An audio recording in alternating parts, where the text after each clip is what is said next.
I'm Kristen Alexandra Ibn Bray, the first ministering priestess and founder of the Ormes Temple, a temple without walls, a temple of love and light that is primarily involved with the teaching, coaching, sharing, and celebrating of the sacred life sciences through Tantra Yoga and some of the relative contemporary modalities that are unfolding today. We move through the traditions of Tantra Yoga that have been discovered in Africa, more specifically in Egypt, or what was then known as the land of Kemet, recorded on the ancient temple walls and in the coffin texts. And we also draw from the traditions of India, which are very, very, very similar. And there is some evidence that what has happened here is just the movement, the migration of that teaching from the cradle on out into India, where it is still being practiced in some places, and the more traditional it is, it's the more difficult it is to find, because it is not just about the sexual gratification or learning how to take your sexual sensationalism to higher heights. It's about much more of that. Much, much more. It's about intercourse in every way, in every aspect. Tantra is about the weaving back together of the two opposite, complementing extreme factors that uphold the creation. Okay? The concept, first, there is one, in which there are two, out of which comes many, is a tantric thing. It requires this equal and opposite complements of the extreme conditions of one thing in order to uphold that thing, that creation. Trying to embrace one by the expense of the other, to say one is good and one is evil, one is acceptable and one must be sacrificed, is like me saying that I'm going to breathe, but I'm only going to inhale. Because the whole of the thing that is created is the breath, right? But you cannot breathe if you only inhale and you never exhale. The breath is then destroyed. So the Tantra concept is learning to integrate these extreme, equal and opposite complementing aspects that are the foundation of the thing that they are upholding in creation. It's about the integration, and that is about the intercourse. When creative, conscious intelligence integrates or comes into intercourse with energetic spirit, form is then born, and that is their child of divinity. They both exist as one, two opposite complementing extremities in one that affords the capability of producing infinite diversity, producing many. So back to this idea, external experience reflects the internal condition. We're talking about two systems again, the external and the internal. We cannot sacrifice one for the other. Instead, we integrate to see how they uphold the creation of that experience. Okay?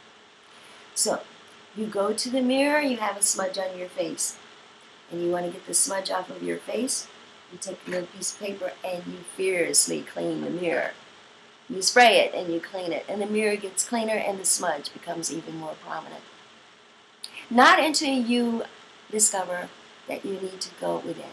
You need to clean your face, not the reflection, but your face itself. Then you look into the reflection and the smudge is gone. You have forgiven it, given it up first, created the space that you can put something else there if you like. You have transcended the condition. You have transformed it. And how did you do it? Not by working with the external experience, but by working with the internal condition. In order to get to the internal condition, working with the inside of self, discovering that you have two systems there. You have a physical system, the neurological network, that is designed to take in the information, software, and to interpret it and to store it and to integrate it into associative patterns. An intel system creates an ego. The ego protects and stabilizes the physical expression, the physical being. Has a necessary purpose. Don't want to destroy it. Inside this system, there is another system. It is the light body, the life energy system. It consists of a current of energy that flows from the root of your spine all the way through your crown and beyond. Actually goes deeper than the root of your spine, goes down into the earth. It connects you with everything, with absolutely everything. But through your physical body, it's running through the very center of that neurological system, that spine and brain, central nervous system. It too has limbs, like the neurological system has nerves, nerve channels that go off of your body. Your light system also has nadis channels that goes off of your body. And the acupuncturist, you know, will prick in and stimulate points on these nadis in order to get the life energy from the light body, from the center, to flow freely in order to access an effect on your internal condition so that it affects the external expression with health or wealth and well-being, opulence. Change in positioning internally will create a shift in what you're experiencing around you externally. So of course, to do that, we have to know how to get in touch with our inner light body, which means that we have to now learn to practice techniques that will allow us to be there, to go within, and to connect with that light body within, as well as to connect that light body and the physiological nervous system within. But this is all inner work, and we have been pretty much primarily conditioned to keep our focus on the outside. We know everything that's going on around us. That's called being aware. But we have not been conditioned or taught to be aware internally. So once again, two systems, opposite ends of the spectrum, and the key is to then integrate them. In order to integrate them, you have to bring that internal awareness up to speed. So going within requires meditation. So of course, meditation is a big part of Tantra Yoga. You're not going to be able to affect your relationships. You can't affect your lovemaking, the touch, the ability to inspire health or opulence outside of you with whomever you're connecting, because with whomever you're connecting is actually a reflection projected from your internal condition. So in order to be able to affect that projected reflection, you have to go within. That's where the key is. So taking it back within. In order to develop a heightened capability in meditation, we work with the formula we call BIF, breath, intention, and focus. Breath, intention, and focus, B-I-F, BIF. Going without food, you can go quite a while before you starve to death. Going without water, not as long, but you can go pretty long without water before dying. But going without breath, not very long at all, a couple minutes maybe. Breath is the key medium between your light body of life and conscious intelligence and your externalized physical body, which is the expression of that life body. The life body is the template that sets up your physical expression. Now, as the physical expression starts to live for a while, it starts to develop some of its own thoughts and beliefs and opinions and judgments and memories in its biological or its neurological hardware-software system that then affects the state of being of that physical being.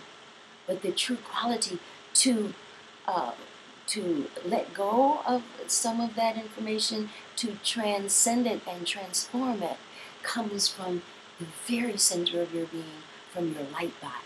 That's where your power is. That's your true self. That's your infinite self. That's where you have a connection with, or you have access to. Yeah, you have access to eternal and infinitely expansive conscious intelligence and creativity. Much, much, much more than what your physical neurological system could be holding in it at any given point in time. But your physical neurological system can create a connective awareness to that infinitely expansive conscious intelligence and creativity, to that infinitely expansive energetic quality. So by bringing them together, interweaving them, by allowing them this intercourse, not sacrificing the physical for the spiritual or the light body, not sacrificing the light body for the physical, but bringing them into balance, into intercourse, integration together, you will optimize your ability to do your divine thing, to create, to nurture and manage your creation, and to circulate it, to get rid of the waste and take it back out so it can be reformed again. This power is in you and me. It's in all of us. It's our birthright. It comes from within. And meditation is what takes you there. So meditation is a very big part of the program here, as is breath, intention, and focus. So the concepts sharing with you here: external experiences, a reflection of your internal condition. In order to access that intercourse between internal condition and external experience, we have to heighten our awareness with our internal condition. It requires meditation, and the formula, the fundamental formula for every meditation that we use, no matter what it is that we're doing in the meditation, comes back down to breath, intention, and focus. Biff. 3 major concepts from the Ormes Temple. I'd like to share more with you, and if you're interested, I so do invite you to let me hear from you and come back and share with me some of the rest of the information I have to share with you. There's always this another concept. Whenever you give, there is an absolute equal and opposite reciprocity coming back. So whenever I'm sharing with you whatever I'm sharing, you can believe you're sharing back with me. Namaste, my friends, my beloved family and friends. Namaste. And Hotep.